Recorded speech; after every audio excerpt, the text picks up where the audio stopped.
যারা এত ভালো থাকার পরেও নিজের জীবনটা নাশ করে দিচ্ছেন, প্রতিদিন অনলাইনের পাতায় চোখ বুলালে দেখা যায় এই আত্ম ড্যাশ ড্যাশ ড্যাশ শব্দগুলো বলতে পারতেছি না। মানে নিজের জীবনটা নিজে শেষ করে দেন, কপিরাইট ধরে ফেলে।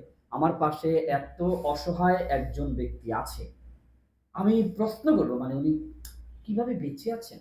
এই ভিডিওটা দেখার পর আপনাদের আর কোনো আফসোস থাকার প্রশ্ন আসবে বলে আমি মনে করি না। ওনার বাবা রানা প্লাজার ধস, শুনেছেন নিশ্চয়ই রানা প্লাজা। সেই সময় ওনার বাবা রানা প্লাজার নিচে চাপা পড়ে পৃথিবী থেকে বিদায় নেন। আল্লাহ জান্নাত নসিব করেন, শহীদি মরণ। এরপরের কথাগুলো আমার মনে হয় বলাটা ঠিক হবে না, তারপরে বলছি অন ক্যামেরায়। আমরা জানি যে রানা প্লাজার জন্য কোটি কোটি টাকা আসছে বাইরে থেকে, কে কে জানি দিয়েছে, কত সাহায্যশীল। দিন শেষে ওনার বাবা শুধুমাত্র 30,000 টাকা, এই পর্যন্ত বাদ দেন। টাকা খালি বাদে, টাকা দিয়ে তো আর একজনের জীবন পাওয়া যায় না। কিন্তু এর পরের অংশটুকু শুনলে দু চোখের অশ্রু ধরে রাখা কঠিন হবে। যে বাবা জন্ম দিয়ে বড় করেছেন, সে বাবার লাশটাও পর্যন্ত ছুঁয়ে দেখতে পারে নাই, আজও জানে না ওই লাশটা কোথায় খবর দেওয়া হয়েছে। অর্থাৎ পরিবারের কাছ থেকে সন্তানের বাবার লাশ পর্যন্ত সরিয়ে ফেলা হয়েছে। ওনাকে প্রশ্ন করেছিলাম, আপনার বাবা কোথায়? সেটা আমরা জানি, এটা হচ্ছে ওনার মৃত্যু প্রত্যয়নপত্র। যাবো প্লিজ। বাবাকে হারিয়েছিলেন কিভাবে?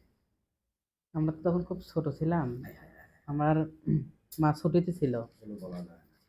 ছুটিতে ছিল আপনার হচ্ছে চাকরি করতে করতে আপনার এই রানা প্লাজা ধরে 7 দিন আগে মা ছুটিতে ছিল, বাসায় গেছিল দেশের বাড়ি। দুজন একসাথে কাজ করতেন হ্যাঁ আমার একই রানা প্লাজা? হ্যাঁ আমার মা ভাগ্যক্রমে বেঁচে যান। মা তো আগেই ছুটিতে দেশের বাড়ি গিয়েছে? ছুটিতে চলে গেছিল।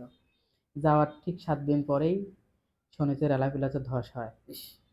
তখনই মা ওখান থেকে কান্দাকাটি শুরু করে দেয়। আত্মীয় স্বজনের মাধ্যমে খোঁজ খবর নিয়ে এক পর্যায়ে দেখা যায় আমার বাবার খোঁজ পাওয়া যায় না।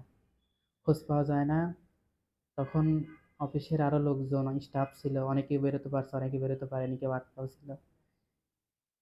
এক পর্যায়ে আপনার ১ দিন ২ দিন খোঁজ করতে আর খোঁজ পাওয়া যায় না। তখন মৃত সাইনবোর্ড টাঙ্গায় দেয়, ছবি সহ, এনারে পাওয়া যাচ্ছে না, নিশ্চয়ই এরা মারা গেছে।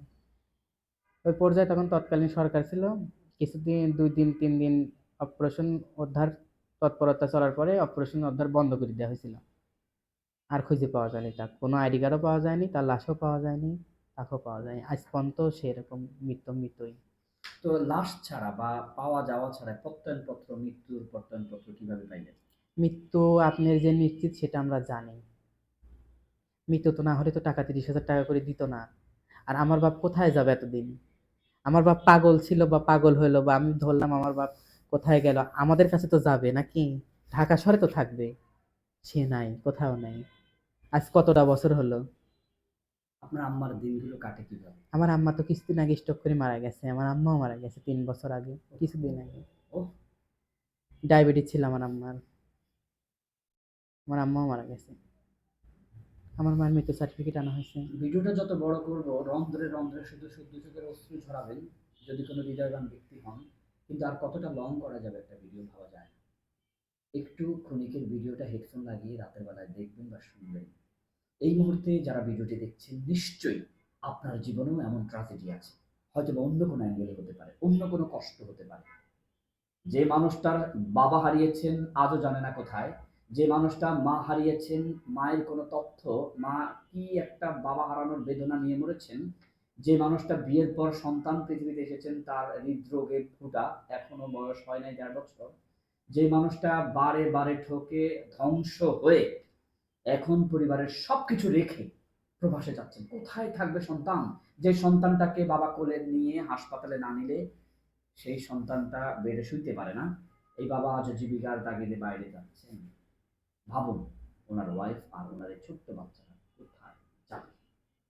এদের পাশে দাঁড়ান, সহযোগিতার হাত বাড়ান, আল্লাহ ওনাদেরকে ভালো রাখুন, ওনারা সবসময় ভালো থাকুন। আমরা আমাদের পক্ষ থেকে হাত বাড়ালাম, কথা দিচ্ছি আমার ভাই, পরপর ভিডিও হবে আমার ভাইয়ের, মনটা অনেক ভালো, অন্তরে কোনো প্যাচ নেই, সরাসরি কথা বলে।